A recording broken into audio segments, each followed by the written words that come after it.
Yo, what's good everyone? Today I'm going to be breaking down some of my favorite cash game plays for this Week 3 NFL DraftKings main slate.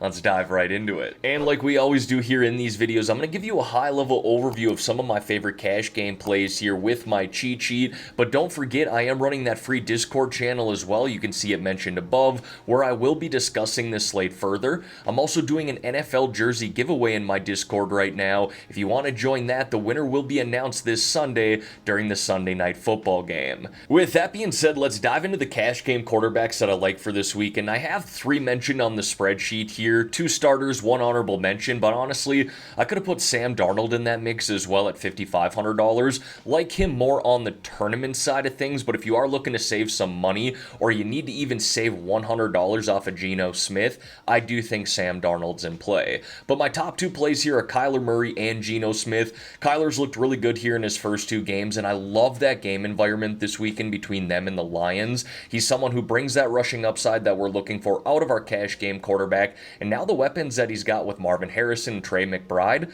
I really do like Kyler this week, and not only from a cash game perspective, but also a tournament perspective. Now, if I do need to save some money here, Geno Smith has looked really good in his first 2 games as well, against 2 tougher defenses too, with the Denver Broncos and the New England Patriots. And I like that matchup here this weekend at home against Miami, so Geno at $5,600 is just a little too cheap in my opinion. And then Jalen Hurts there, if you are looking to spend up, he's the guy for me. I go a little back and forth between him and Saquon Barkley, and I think that's kind of the issue with me, is both those guys are kind of stealing from one another right now, but I do think Hurts is in play either way. Again, someone who brings that rushing upside that we're looking for out of our quarterback, especially when they're that expensive. Now, moving on to those running backs here, you can see I don't have Saquon listed. I could have put him as an honorable mention as well, and I do think he's cash game viable, but for me, I ultimately went back and forth between him and Alvin Kamara as kind of the high-priced running back this week, and I landed on Kamara, but again, I think both are viable. Kamara's been truly fantastic in his first 2 games, seeing a lot of rushing opportunity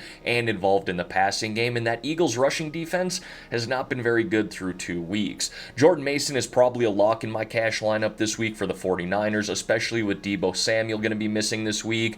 And then Tony Pollard, I did go back and forth between him and Zach Charbonnet at $6,000, but I do slightly prefer Pollard, especially if Spears misses this week, and I don't think he is going to miss, but if he happens to be out, it would be a boost to Pollard. And then Devon Achane here, look, it comes down to the volume. I understand that Skylar Thompson is starting at the quarterback position for Miami. Nobody's in love with that, but if this guy's going to get 15 rushing opportunities and 5 targets in this game, he can score from anywhere on the field, so I do think he's an honorable mention and cash game viable too. Now, moving on to the wide receivers, you can see I don't have any of those top tier wide receivers that I highlighted in my first look video on Tuesday morning, because I think most of the value is in this 6K range. Really don't love the 4K range, really don't love the 5K range, but the 6K range seems to be bringing that value that we're looking for. Starting with Chris Godwin there, he has looked great in his first 2 games with the Buccaneers, and this week Pat Surtain of the Denver Broncos should be shadowing Mike Evans. Godwin plays in the slot. He could easily see 10 targets in this game. Brandon Ayuk, love this play here, especially with Deebo Samuel missing, and now George Kittle is a threat to miss this Sunday. If Kittle does not play, Ayuk might be one of my favorite cash game plays. And then Jamison Williams has looked truly awesome in his first 2 games as well. The volume has been there. He's great after the catch,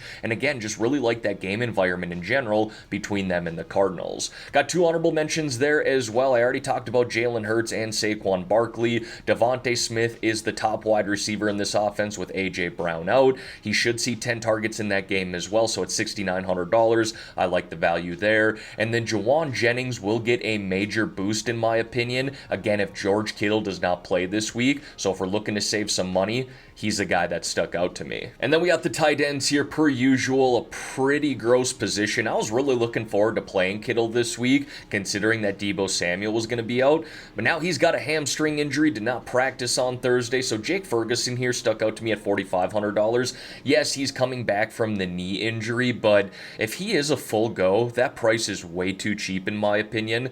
If we need to save some money, Colby Parkinson here, no Cooper Kupp, no Puka Nacua. I know he wasn't great last week, but at $3,600 here in a game they're likely trailing, yeah, he sticks out to me at that price. So does Jonnu Smith here, the Miami Dolphins, and Greg Dulcich of the Denver Broncos. Look, I know the Broncos offense is trash, but the targets have kind of been there for Dulcich, and at $2,900, we would be punting. But ideally, I get up to Ferguson here, assuming he's a full go. And then wrapping it up there with the defenses, we got the Buccaneers taking on Bo Nix and the Denver Broncos, who might legitimately have the worst offense in the NFL. And yes, I'm well aware that the Carolina Panthers are still an NFL team. We got the Bears taking on Anthony Richardson, who does have crazy athleticism, but his accuracy just isn't there. And the Bears legitimately have a good defense, some really good playmakers.